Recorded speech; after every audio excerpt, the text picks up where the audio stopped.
Estás escuchando lavisión.radio.net. Transmite las 24 horas, 365 días del año, en calidad estéreo digital. Lavisión.radio.net. Les habla Luis Velázquez. Les invito a escuchar mi programa Diálogo Internacional por lavisión.radio.net. En este programa podrán escuchar en vivo los análisis de expertos sobre la actualidad mundial, así como sobre los puntos que componen la agenda política global. Diálogo Internacional con Luis Velázquez. Martes a las 9 de la mañana por lavisión.radio.net. Información que va contigo. ¿Me escuchas, Luis? Muy buenos días, amigas, amigos de lavisión.radio.net. Les habla Luis Velázquez. Encantado de estar una vez más con ustedes en Diálogo Internacional. Son las 9 de la mañana de hoy, 9 de mayo del 2023, en los controles de audio Mayerly. Buenos días, ¿cómo has estado? Buenos días, Luis. Todo excelente, bajo control. Todo menos mal, con un clima que ya comienza a ser un clima más afín al nuestro. ¿Me escuchas, Luis? Sí, perfecto. Lo escucho. Nuestro número de teléfono es el 678-477-3036 y asimismo se pueden comunicar con nosotros a través de las redes sociales, Twitter, Instagram, YouTube, a través del cual estamos transmitiendo en vivo, y TikTok. En la mañana de hoy conversaremos acerca de Argentina y lo haremos con el doctor Rodolfo Néstor de Vincenzo Roth, actual rector de la Universidad. ¿Qué tal? ¿Cómo te va, Luis? Muy bien, a la Universidad Abierta Interamericana. Buenos días, doctor. ¿Cómo está usted? Buenos días, Luis, a vos y a toda tu audiencia. Un gusto estar aquí con ustedes. No, gusto y placer y honor es tenerlo acá con nosotros para hablar sobre un tema bastante complicado por tratarse de Argentina, una de las 3 economías más importantes de la región.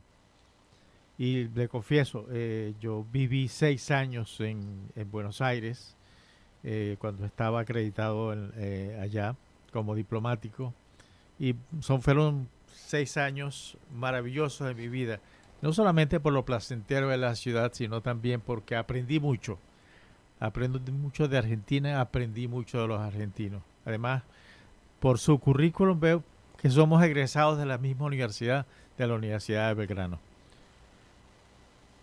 ¿Me escucha, doctor? Sí, te escucho perfectamente. Un gusto haber conocido tu historia en la Argentina y tener esa cercanía. Sí, eso facilita mucho el diálogo. Pero bueno, siempre me ha interesado Argentina desde que salí de ahí. Siempre le sigo el paso y tengo muchos amigos con quien hablo por lo menos 2 o 3 veces a la semana. Pero el escenario argentino viene cada día más preocupante por tratarse de una economía, de un país político que tiene un efecto de demostración en el resto de América Latina. Entonces, ¿cuál es el escenario actual político de Argentina? Porque me da la impresión de que todavía no se ha captado. Y eso fue lo que yo, cuando trabajaba en Buenos Aires, yo sentía que más allá de un plan económico, la gente se preocupa por un plan económico, yo creo que existe algo antes que es la estabilidad política, la credibilidad en los políticos argentinos. ¿Cómo ve usted eso, doctor Di Vincenzo?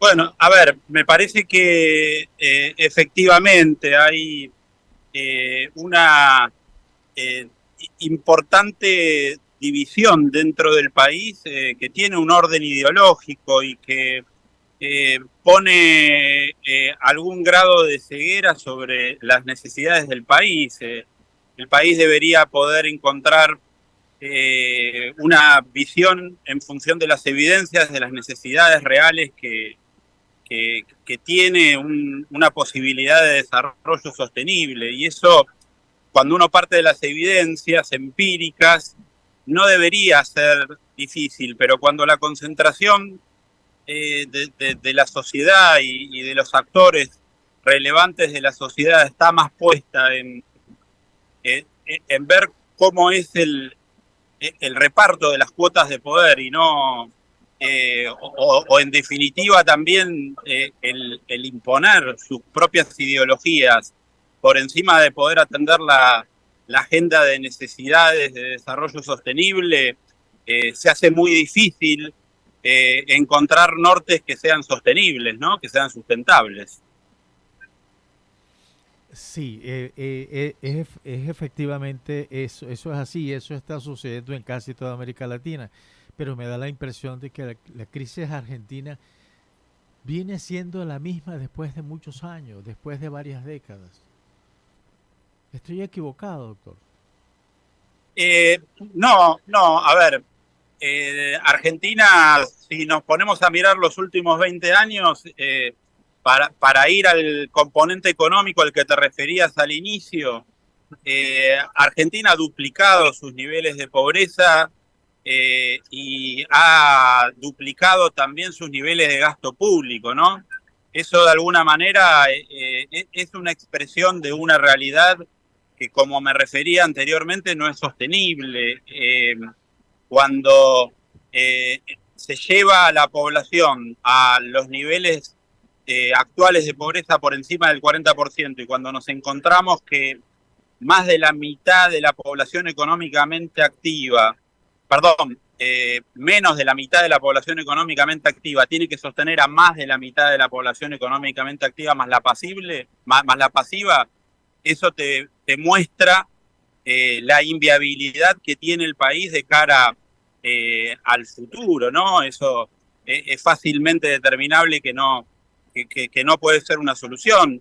Nos encontramos con casi un 40% de la población que está sostenida desde los planes sociales exclusivamente, y la novedad tal vez en la Argentina de los últimos años es que aún aquellos que cuentan con trabajo no pueden sostener la canasta familiar, ¿no?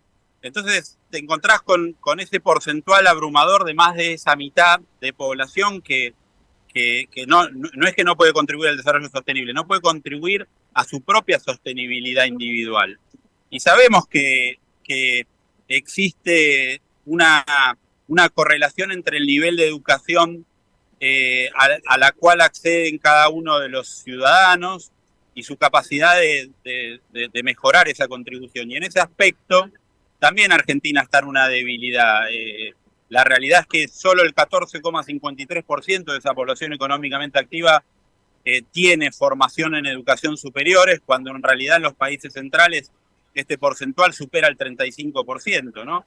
En estos indicadores que expreso, me parece que está acreditado esta situación. Y es cierto que aunque han pasado gobiernos de distintos tintes políticos, esta realidad no ha cambiado. Y yo encuentro la explicación de eso en lo que te decía antes, que la mirada está más puesta en hacer prevalecer las ideologías, en poder ocupar distintos espacios de poder, más que en construir una agenda de consensos que esté basada en las evidencias de las necesidades que tiene nuestra sociedad, ¿no?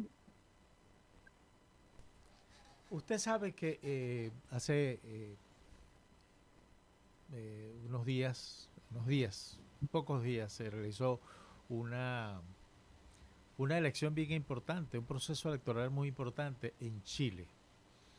Y revisando, leyendo, viendo los resultados, sobre todo viendo el tema central de esa discusión que se ha armado desde el año 2019 hacia acá, que provocó la redacción de una nueva constitución que al final no fue aprobada, y que bueno, que ha terminado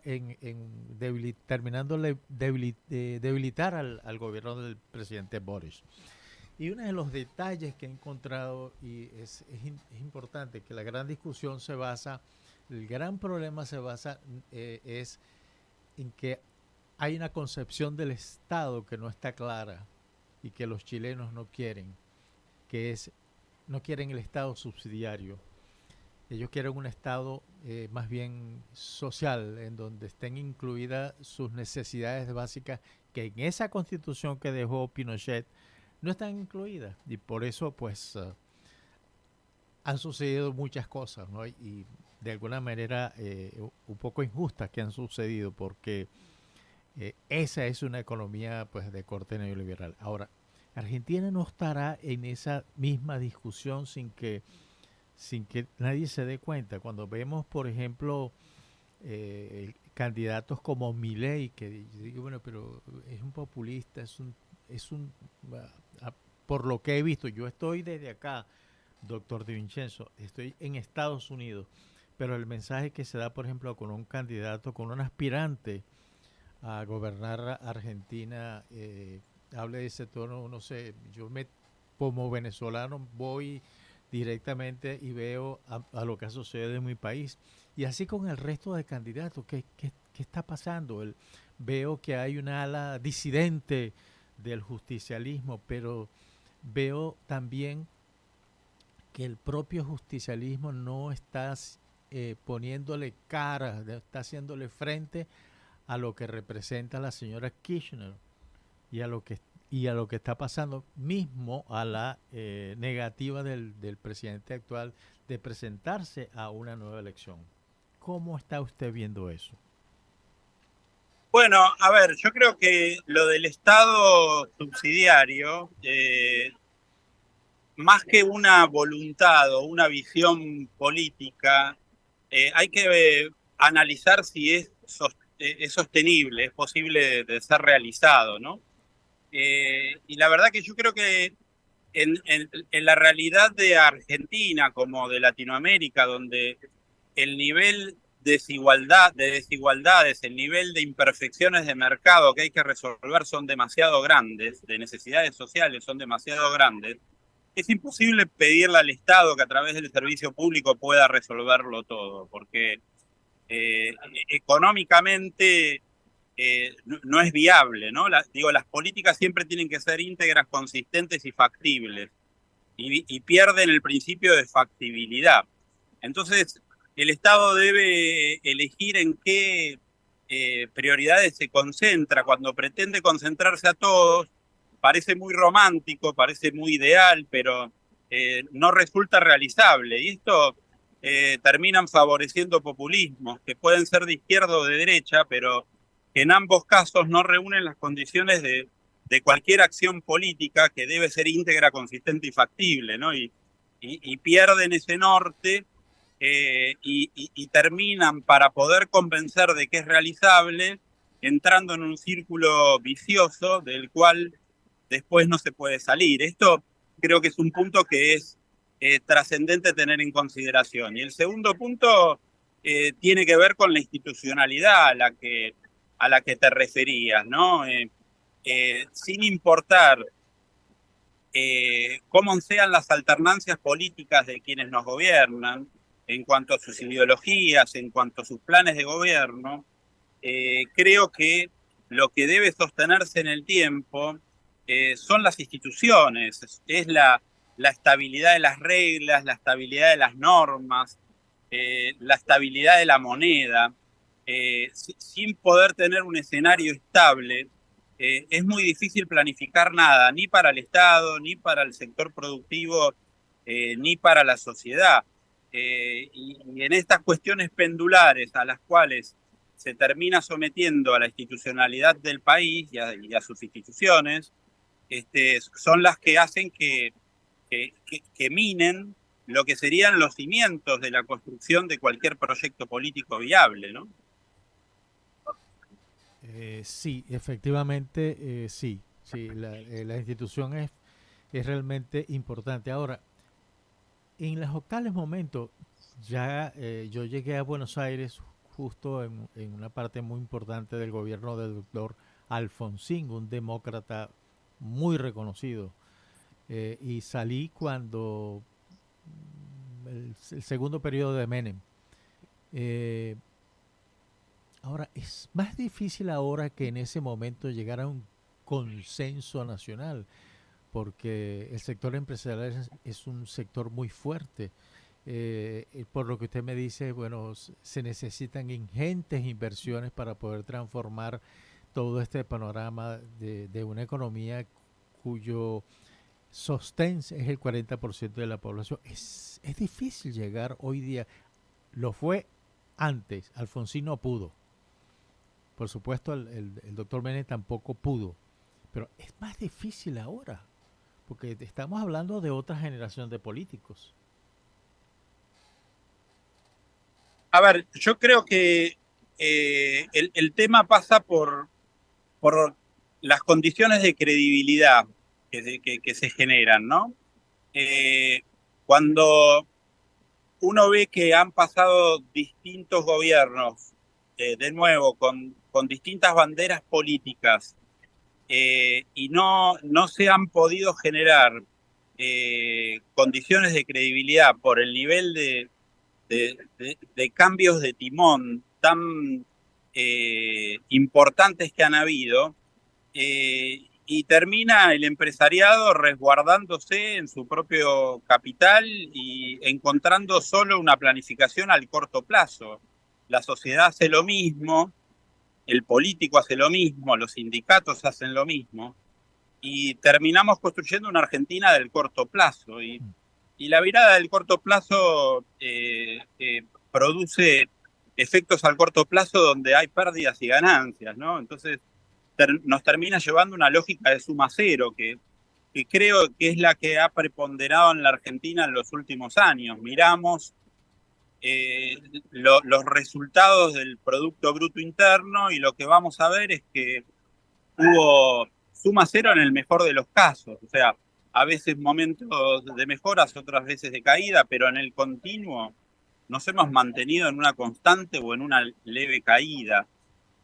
Cuando en realidad en el mundo los proyectos sostenibles con mirada a largo plazo han tenido crecimientos no espasmódicos, pero sí constantes, ¿no? Que cuando uno los mira en un continuo, pueden haber momentos de crisis en un país, pero las crisis no pueden claramente durar la cantidad de años que han durado en la Argentina, y eso habla de problemas estructurales como los que estamos planteando, la falta de estabilidad de reglas, la falta de condiciones de sostenibilidad, la falta de cuestiones de credibilidad, y eso obviamente termina generando como normal cuestiones que no lo son, como todo esto que te decía de la planificación del corto plazo, de aprovechar el aprovechamiento de las oportunidades, de la falta de planificación de largo plazo, etcétera, ¿no?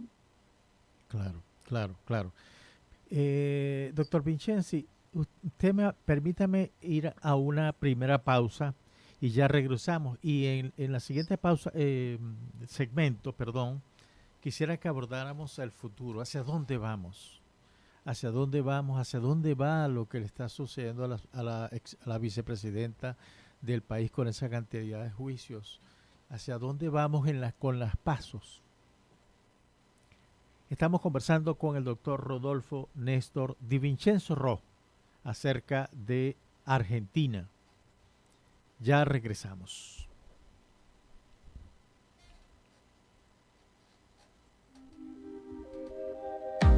Ya regresamos con más de La Visión Radio. Estamos de regreso en Diálogo Internacional. Estamos conversando con el doctor Rodolfo Néstor Di Vincenzo Ro, rector de la Universidad Abierta Interamericana de Argentina. Doctor Di Vincenzo, le decía, vamos en este segmento a conversar sobre hacia dónde vamos en Argentina. Porque el escenario, a mi modo de ver, sigue siendo muy inestable. Pareciera que todavía no se sabe exactamente hacia dónde va. La clase política tiene dudas y eso no es bueno para ningún país. Particularmente cuando vemos que en agosto se realizan las PASO, que es fundamental, y pocos meses después se realizan la elección presidencial. Y en ese marco, pues ya se sabe que ni el presidente actual ni la vicepresidenta van a repetirse, van a lanzar. ¿Cómo vamos hacia allá? ¿Hacia dónde vamos exactamente, doctor? Bueno, a ver, yo creo que probablemente una de las dificultades más grandes que existe es que no, la agenda que hoy se propone, que proponen los diferentes candidatos para el futuro, parece ser más una agenda que atiende situaciones de coyunturas, que situaciones estructurales que la sociedad demanda, ¿no? Y eso hace confundir mucho al electorado y produce niveles de polarización muy grandes. A ver, cuando no se pueden llegar a consensos respecto de nortes, de lo que necesita el país, lo que termina pasando es que proliferan las ideologías, proliferan las posiciones cortoplacistas que siempre, obviamente, van a tener diferencias y van a tener polarizaciones. Y eso es lo que se vive, lo que hoy exige la sociedad, que se estabilice y se priorice, como ser el trabajo, como ser la seguridad, como poder tener una posibilidad de prosperar con el trabajo, con el sueldo. Hoy en Argentina poder ponernos a pensar que es posible ahorrar cosas básicas, o que es posible con el trabajo de una cantidad de años poder tener una casa, no solo se lo ve como algo posible, sino que tampoco surge de la propuesta de nuestros candidatos, sin importar quiénes sean los que lo realizan. Y eso termina produciendo de que hay un desencanto por un lado, y ese desencanto termina expresándose en favor de posiciones ideológicas que, como es natural, se dispersan. Y hoy no nos encontramos con ningún candidato que represente a un porcentual por encima del 30% en la perspectiva que se visualiza de cualquier elección. Entonces, eso hace muy difícil poder plantear qué es lo que nos deviene, no solo por quiénes serán nuestros gobernantes, sino tampoco porque no se conoce con claridad qué es lo que nos van a proponer el día después, cómo van a gobernar, porque parecen más preparados para ganar la batalla de la elección que para poder empezar a planificar un gobierno desde el día uno que nos conduzca en una dirección que atienda la agenda que demanda la sociedad, ¿no? Sí, sí.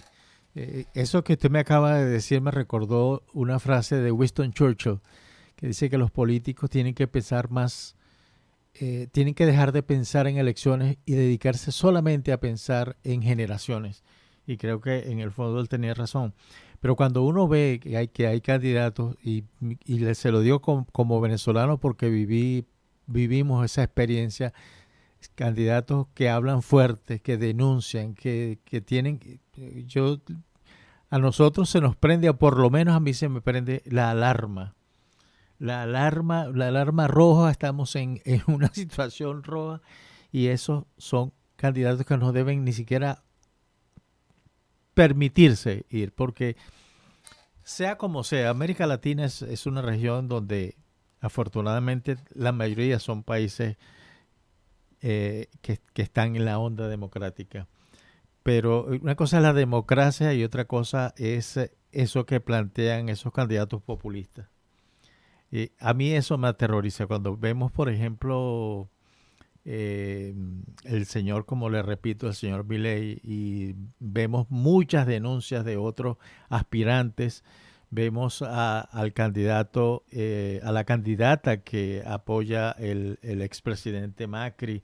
Vemos que todavía el justicialismo está como revisando, buscando dentro de esas contradicciones internas que la debe tener.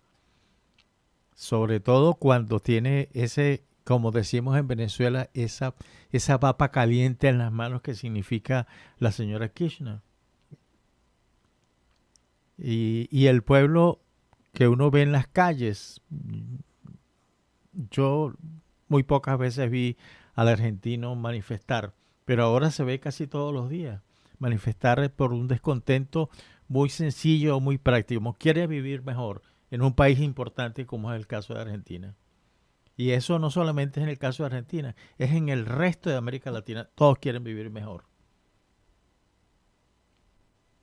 Bueno, a ver, yo no creo en general nunca en las agendas de suma cero, ¿no? El que busca sumar con lo que resta al otro. Y probablemente sea lo que hoy en realidad más termina proliferando, ¿no? Todo prolifera desde la crítica al otro y no desde la construcción de una agenda común. Y eso, en verdad, el pueblo yo creo que termina identificándolo como negativo, pero como no tiene una opción, termina eligiendo su propio juego, porque no aparece una opción que nos presente algo que resulte pertinente, que resulte íntegro, que resulte consistente. Me parece que comparto con vos que todas las posiciones que son, hay un juego en la Argentina de mesa que se llama TEC, y recuerdo una tarjeta del TEC que decía destruir al ejército rojo y de no ser posible al jugador de la derecha o el de la izquierda. Y un poco es lo que se termina visualizando, ¿no? De los comportamientos políticos en la Argentina. Uno vive más de la crítica del opositor, del rival. Digamos, no se existe sin el rival.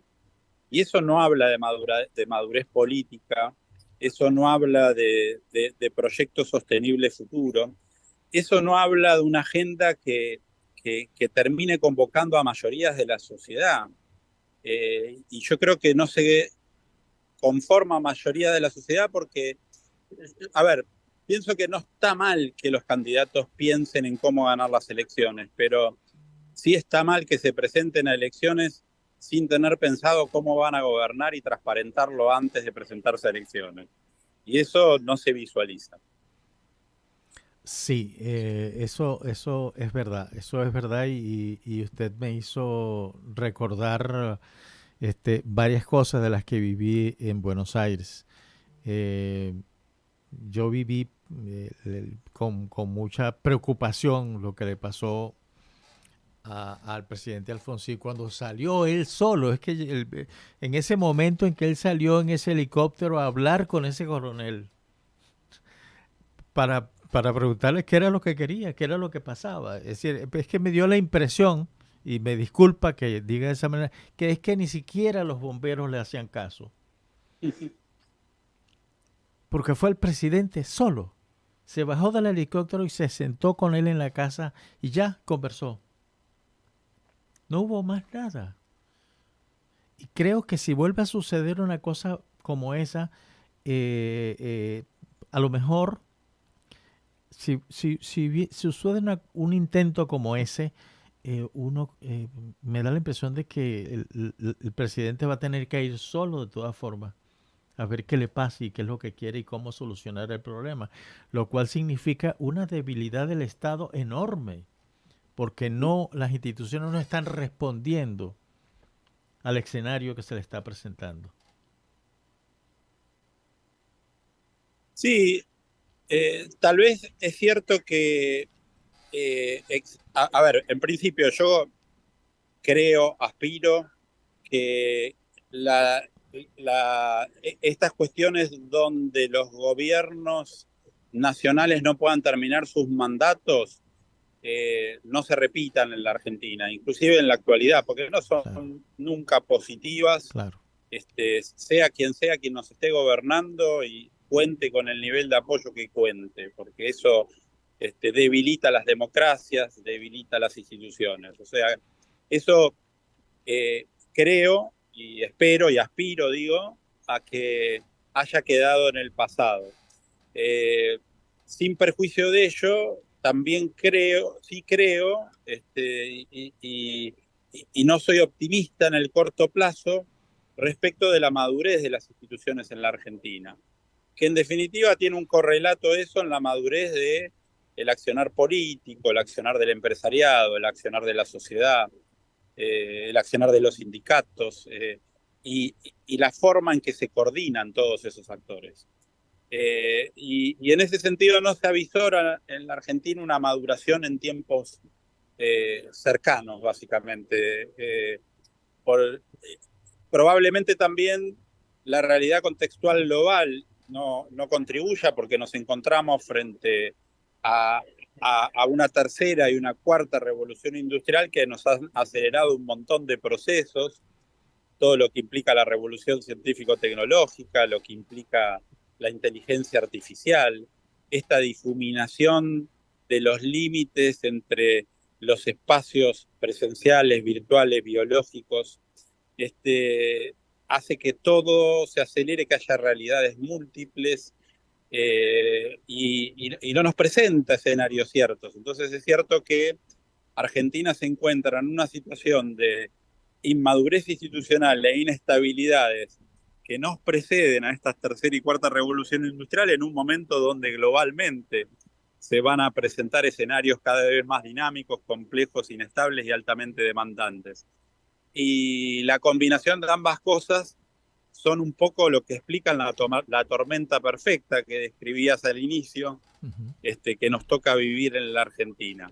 Esperemos que la sociedad de alguna manera aprenda, comprenda y pueda aparecer un proyecto político que se ilumine, aunque sea después de las elecciones, ¿no? Porque probablemente cuando cualquiera de quien gane, que lo va a hacer dentro de la democracia, pero como representando una minoría, esto es el escenario más probable de lo que va a ocurrir en la Argentina, se ilumine para darse cuenta que necesita gobernar para la agenda del pueblo, de la sociedad, sí, de un proyecto que sea sostenible y se preocupe por generar los consensos de esa agenda, bueno, después respetando el modo en que ese gobierno decida llevarlo adelante, pero sí atendiendo esa agenda, porque cuando uno ve que la agenda que se atiende no es pertinente,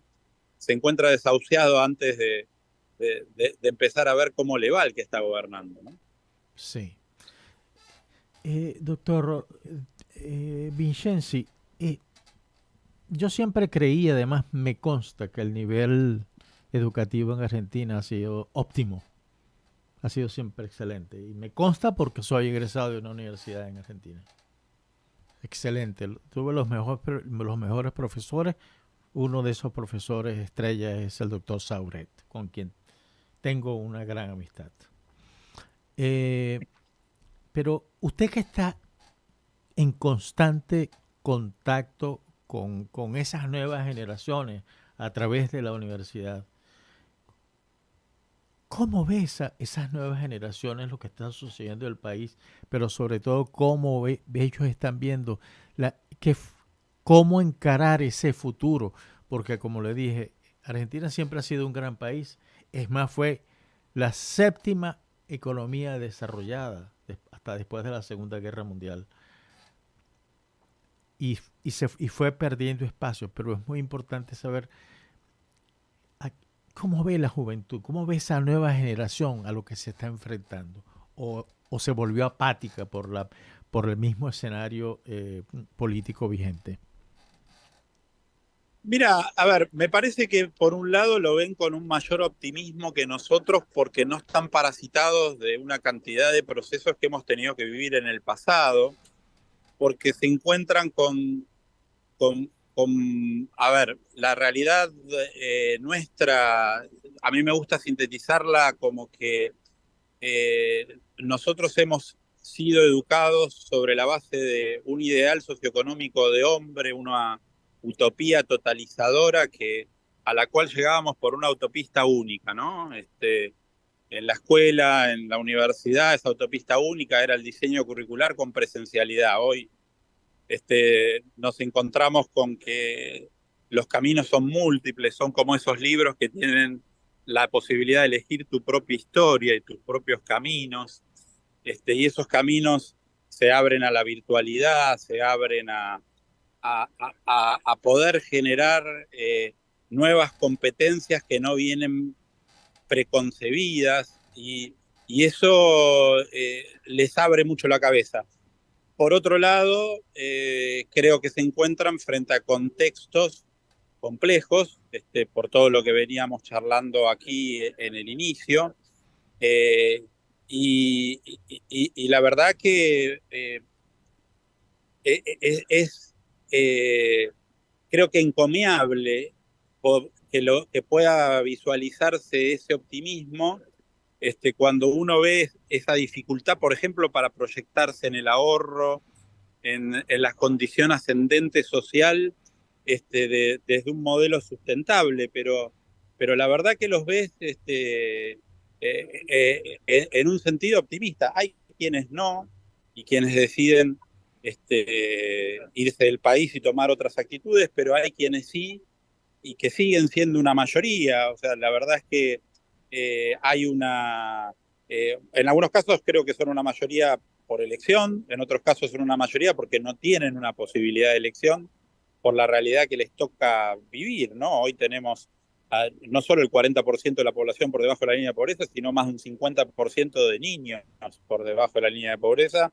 Entonces esa cantidad de chicos no tienen las posibilidades de elección.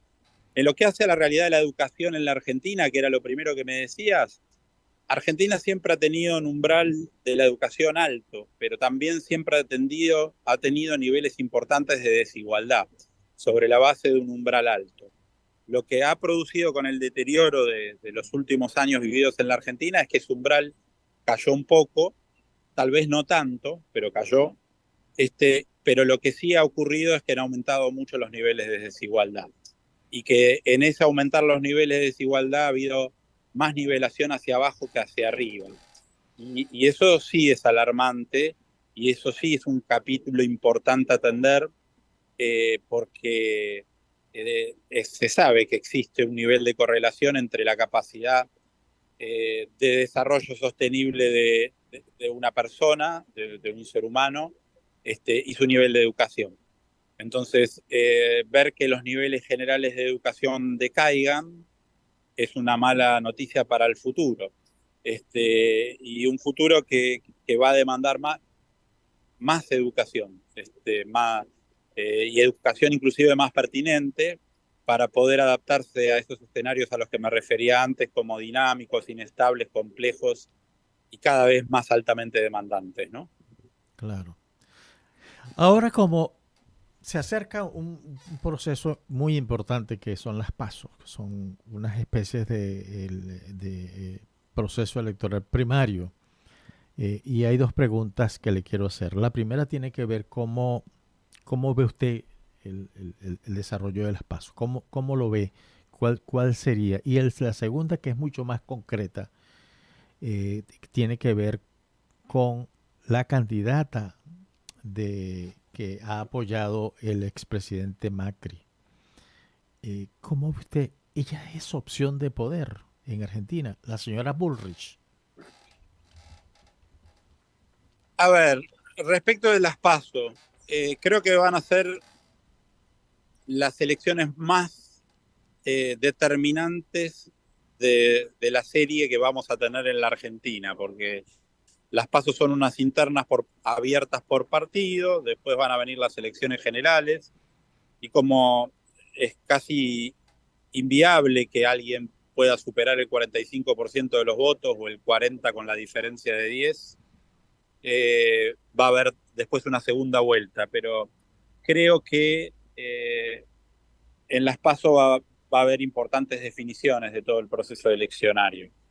Y probablemente en las internas de Juntos por el Cambio, del partido que surgió de la fusión del PRO, creado por Macri, y el radicalismo, puede ser que de ahí sí salga el nuevo o la nueva presidente. Me parece que va a haber un nivel de participación alta de la población en las PASO, y que también pueden haber muchas novedades antes de las PASO respecto de candidatos que se bajen. No creo tanto de candidatos que se suban, más que los que ya se conocen, pero sí puede ser de candidatos que se bajen. Y esos movimientos pueden cambiar el resultado de las PASO, con lo cual es un final muy abierto en el cual no creo que nadie, ni siquiera los que se dedican a las encuestas, se aventure a, a poder dar una definición con claridad. Son todas las encuestadoras, todos los analistas políticos son bastante prudentes y nadie se atreve a presentar un escenario como el más probable así de manera determinante. Y respecto de la candidata impulsada por Macri, Patricia Bullrich, a ver, para el caso en que ella ganara las PASO, o cualquiera del grupo de Juntos por el Cambio que gane las PASO, va a tener un altísimo porcentual de posibilidades de ganar después la elección general, seguramente en segunda vuelta, no en primera. Mi opinión sobre Patricia Bullrich es, entra en las generales de la ley de que es representativa de un grupo que, aunque sea significativo, no es mayoritario, en ningún caso termina siéndolo como mayoritario, y aunque pueda tener una visión, o pueda haber quienes crean que pueda tener una visión asertiva de las prioridades políticas que plantea, no lo hace desde una lógica de políticas de consensos, ¿no? Y muchas de sus decisiones para tener legitimidad van a tener que pasar por el Congreso, y en esa lógica de yo tengo fuerza y voy a poder lograrlo porque tengo valentía, yo creo que nadie que se presente a candidato a presidente deja de tener valentía, pero no me parece que la gobernabilidad se garantiza con valentía y con querer imponer posiciones desde la valentía. Sí. Entonces eso creo que lo que hace es aumenta los niveles de virulencia de la sociedad y aumenta los juegos de suma cero del comportamiento de la sociedad en todos sus estamentos. Y no soy favorable a esas lógicas de gobernanza, básicamente. Claro, claro. Bueno, doctor De Vincenzi, hemos llegado al final de Diálogo Internacional. Para mí ha sido un honor conversar con usted, conocerlo, y en un futuro, sobre todo después de las PASO, después de que se realice esa elección, me gustaría que volviéramos a conversar sobre los resultados. Le agradezco mucho que me haya dado el tiempo. Sé que usted es un hombre muy ocupado, pero muchas gracias por haber estado con nosotros. Muchas gracias a la audiencia. Muchas gracias a Mayerly, que ha estado con nosotros atendiendo el audio. Bueno, muchas gracias a vos, Luis, a toda la audiencia. Un gran saludo. Mis disculpas por si hubo alguna dificultad en la conexión, pero estoy en Valencia en un congreso donde nos reunimos más de 700 rectores convocados por Universia y tenía algún tema de conectividad, pero bueno, lo hemos podido resolver y ha sido un gusto poder compartir este espacio con vos y toda tu audiencia. Cómo no, un fuerte abrazo y bueno, éxitos en esa conferencia. Bueno, muchas gracias. Saludos.